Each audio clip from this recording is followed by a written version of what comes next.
A început, mă? Mă, odată-mă. Astăzi avem verbul a avea. Bonjour, nous avons le verbe avoir. J'ai des oiseaux. J'ai des oiseaux. Tu as deux oiseaux. Tu as des oiseaux. Elle a deux...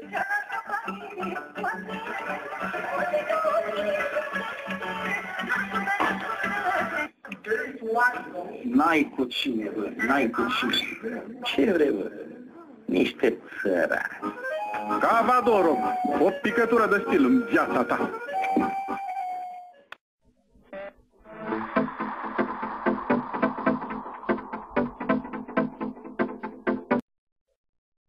Bine v-am regăsit, dragi ascultători, am revenit în direct unde îl avem pe domnul Marian Iancu, finanțatorul Politimișoara. Iată, domnule Iancu, mă uitam pe site-ul oficial FRF și iată că s-a pus în aplicare acea penalizare de 6 puncte. Acum ați căzut pe locul 11.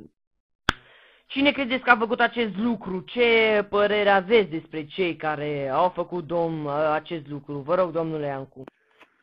Sunt niște hoți, ne-au furat 6 puncte și, din punctul meu de vedere, am ieșit complet din fotbal. Îmi păstrez mai departe opinia despre Cașai. Este principalul vinovat, a efectuat un fals, s-a folosit de el împreună cu Zambon. Ne-au luat bani, ne-au luat cel puțin $500.000 și au împărțit, am plătit la federație. Datorită acestui fals, le-am dat $500.000 la federație și ei probabil și-au împărțit banii și continuă mai departe să ne șicaneze în urma acestui fals, care a determinat tribunalul de la Lozan să dea o hotărâre în favoarea lui Zambon. Este un act de notorietate, face obiectul unei cercetări penale la plângerea noastră a parchetului de pe lângă Tribunalul București. Noi, începând de astăzi, nu mai facem parte din acționari în fotbal, dintre cei care investesc în fotbal. Ne-am retras complet finanțarea. Nu vom modifica nimic, pentru că noi am schimbat și am făcut o concesie majoră atunci când am schimbat în vară și denumirea și culoarea. Noi am dat și nu suntem de vină cu absolut nimic, cu tot ceea ce se impută în acea adresă de la FIFA. Și ea este măsluită, este făcută de, probabil, de un escort din Federația Internațională de Fotbal, pentru că nu pot să-mi închipui că este altceva acel om care a putut să modifice o hotărâre a Tribunalului Arbitrar de la Lozan, pentru că sunt și în această adresă de la FIFA multe falsuri pe care le avem dovedite cu documente și cu hotărâri ale Tribunalului Arbitrar.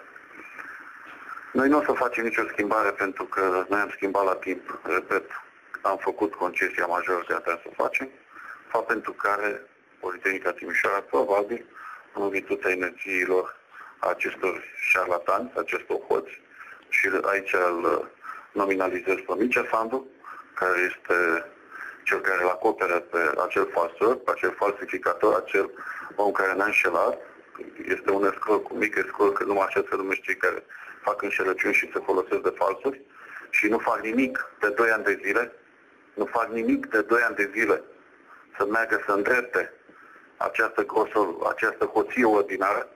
N-au făcut nimic de 2 ani de zile, i-am bombardat cu notificări și i-am bombardat cu memorii și pe președinte și pe Cașai și pe toți, să facă ceva, să pună în ordine, să repună în ordine, pentru că noi nu vom merge până la capăt cu acest compromis. Și până la urmă se va sparge București. Uite, s-a spart acum, iar noi nu vom mai face niciun pas înapoi. Eu, din punctul meu de vedere, mi s-a furat din casă și n-am cum să le mulțumesc hoților sau să mă plec în fața lor și să le cer și scuze, după ce mi-au luat și bani și după ce acum mai și au pretenția să iert sau să pun Batista pe țamban numai ca Federația 1 de Fotbal să nu aibă probleme pe plan internațional. Nu o să le aibă, pentru că ne vom apăra direct în Elveția, vom scoate falsurile la iveală și inevitabil se va ajunge tot acolo, unde spune dânsul, să fie exclusă probabil din competiții sau, mai mult ca sigur, pentru că nimeni nu va scoate echipele românești din competiții europene, probabil își vor pierde funcțiile acești nemernici micuți, pentru că de acum încolo nu mă mai seră să-i spun și dacă au curaj să mă dea în judecată, o să vedeți că n-au curaj să mă dea în judecată, n-au curaj nici să vină în fața dumneavoastră cu mine sau, cum le-am spus eu, să le pun anumite întrebări în fața cărora ei să răspundă și un aparat să măsoară cantitatea de minciună, cred că o să dea peste cap. Probabil o să se ardă, pentru că nu o să aibă curaj să răspundă la toate întrebările pe care le voi spune eu. Mulțumesc, domnule Marian Iancu, însă, din păcate, timpul ne presează, nu mai avem multe minute la dispoziție. Oricum, eu vă mulțumesc pentru intervenția în emisiune și vă urez succes în continuare cu Politehnica Timișoara. Dragi ascultători, noi ne continuăm Sport Total. Rog regia, dacă se poate, să ne facă legătura cu acest Albert Cașai, la care îi se aduc niște acuzații foarte grave de către finanțatorul Politehnicii Timișoara, Marian Iancu. Până atunci, hai să spunem ce s-a întâmplat în ultima etapă din Liga 1 Burger. FC Brașov a învins pe teren propriu pe CS Otopeni cu scorul de 2-0. FC Argeș a învins tot pe teren propriu cu scorul de 2-0 pe din nou promovată Gazmetan Mediaș. CFR Cluj a remizat pe teren propriu cu Poliaș 0-0. Farul Constanța a bătut pe teren propriu Gloria Bistrița cu scorul de 2-1. Dinamo București a învins pe Craiova în groapă cu scorul de 1-0, gol Marius Niculae. Oțelul Galați a pierdut pe teren propriu cu FC Vaslui, iar Unirea Urziceni a învins pe teren propriu cu scorul de 2-1 pe Gloria Buzău. Rapidul a pierdut în deplasare la Timișoara, scor 1-0. Pandurii de asemenea au pierdut în Ghencea cu scorul de 1-0, gol Florin Lovin.